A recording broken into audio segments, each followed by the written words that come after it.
If you grew up watching horror movies in the 70s and 80s, I'm guessing you know about the Tall Man.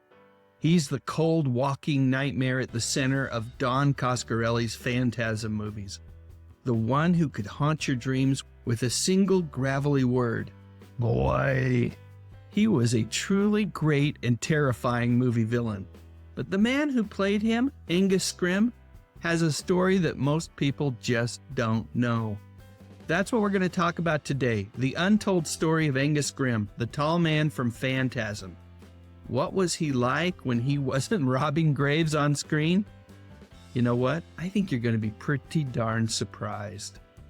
All of his life, Angus had dreamt about being an actor, and his first role was a doozy. In 1951, he played Abraham Lincoln in one of those educational films that they used to show in middle and high schools throughout the U.S. I distinctly remember my 6th grade teacher playing this one for us. And it was good way back then, and I enjoyed rewatching it here on YouTube just the other day. Unfortunately, or fortunately depending on how you look at it, the hero of our story wouldn't land another acting gig for over 2 decades. So instead he found work as a writer. Over the years he wrote and edited for TV Guide, Cinema Magazine, even the Los Angeles Herald-Examiner. Perhaps his most interesting career choice, though, was writing album liner notes for Capitol Records, working under his birth name of Lawrence Rory Guy. Yep, the feller who played the tall man needed to pay rent and put food on the table, just like all of us, and so he wrote the stuff that you'd read on the back of albums by legends like Frank Sinatra and the Beatles. And he was so darn good at it that he even won a Grammy Award in 1974 for his notes on a classical album. Let's stop right there and think about that for a moment. The man who would later terrify millions as an interdimensional undertaker was celebrated for his thoughtful writing on classical music. That is just so darn cool. However, Angus's dreams of returning to acting never went away. So at some point during the early 70s, whenever he could, he'd find work in whatever project would be willing to hire him. For these roles, he was credited as Rory Guy. And that is when he found out that the horror genre seemed to work really well for him. Heck, even when he wasn't acting in horror like 1973's Life or Death EMT's First Responders, he was still playing a creepy ghost. Then in the mid-70s, he was cast in a drama called Jim the World's Greatest, which was co-directed by a very young Don Coscarelli. On days where Rory/Angus, who stood 6'4", would stand around waiting for his part in a particular scene, only to be told that he wouldn't be needed that day, was quite a harrowing experience for the young director.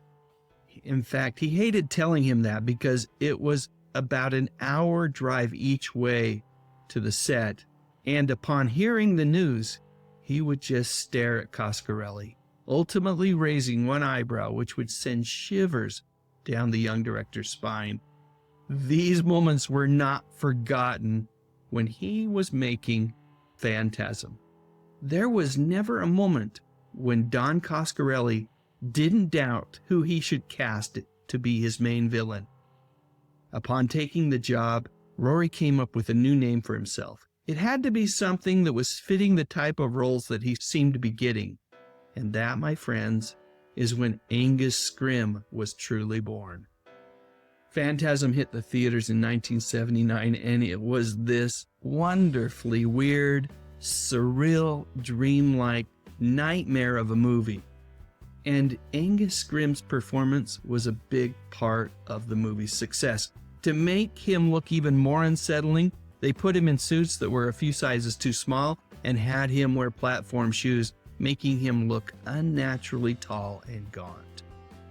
The tall man didn't need a lot of big speeches. He was this unstoppable, sinister mortician who stole bodies, crushed them down into his little hooded lurkers, and then sent them off to be slaves on a desolate red planet. And who can forget his main weapons, those flying silver spheres that were Well, you know what they did. The movies later explained that the tall man was once a 19th century mortician named Jebediah Morningside, who tinkered with interdimensional time travel, and upon making his first maiden voyage, he failed to come back. Instead, the tall man returned in his place. Angus kept returning to that role for nearly 37 years, all the way through 2016's Phantasm Ravager. While the tall man was his main gig, Angus also popped up in other fun places as well. You can spot him, billed as Lawrence Guy, in another favorite horror movie of mine, the cult classic Chopping Mall. And another big fan of his, director J.J. Abrams, also gave him a cool recurring role on the TV show Alias as a sinister agent. But Angus's favorite role of all to play was himself, the real Angus Scrimm. Anyone who ever met him at a horror convention seems to have the same story. You'd go up to his table, probably a little nervous, expecting the tall man, and instead, you'd be greeted by this incredibly kind, polite, and smart man. He loved talking to his fans.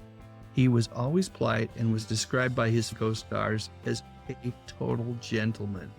He always made it a goal to give everybody at least 5 minutes when they came up to visit with him. Angus Scrimm passed away in 2016 at the age of 89. He had just finished filming his final appearance as the tall man for Phantasm Ravager, which was released later that year, serving as a fitting farewell for this fine gentleman. Here's what Don Coscarelli said about Angus. Angus Scrimm passed away peacefully tonight, surrounded by his friends and loved ones. His performance as the tall man is a towering achievement in horror film history. He was the last in a long line of classic horror movie stars. He was a terrific actor and an even better friend. He will be missed.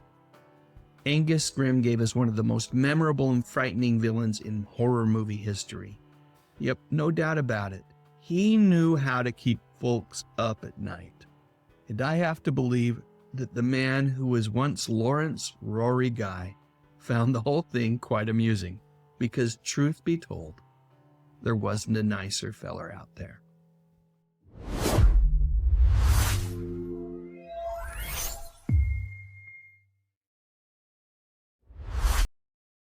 Phantasm. We had to bring it back to life, just to kill you all over again. Phantasm. If you died watching it before, this time it'll bury you. Phantasm is back to nail you for good. Rated R. Welcome to the world of terror. When I'm not busy embalming bodies, which isn't often, I like to relax with some good family reading. Let me introduce you to my personal library of Fangoria, the leader in horror entertainment. What a fascinatingly hideous cover of Freddy Krueger. And devilishly candid reviews of the latest horror videos, and gloriously bloody color photos from the newest Friday the 13th. They're all here in Fangoria. Can I persuade you to subscribe? The new issue of RetroFan is out. You can preview it at tomorrows.com. You are special. You didn't have to do it, but you did.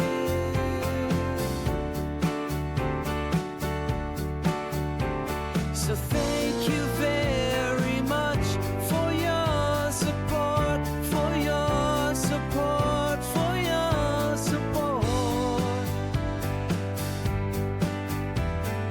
Thank you very much. Click on that thumbnail, cause it's time to go. Dave's got the classics, let the memories flow. TV shows and movies that we all hold so dear. On his YouTube channel, he's keeping memories near. Dave Sundstrom, bringing back the good stuff, oh yeah.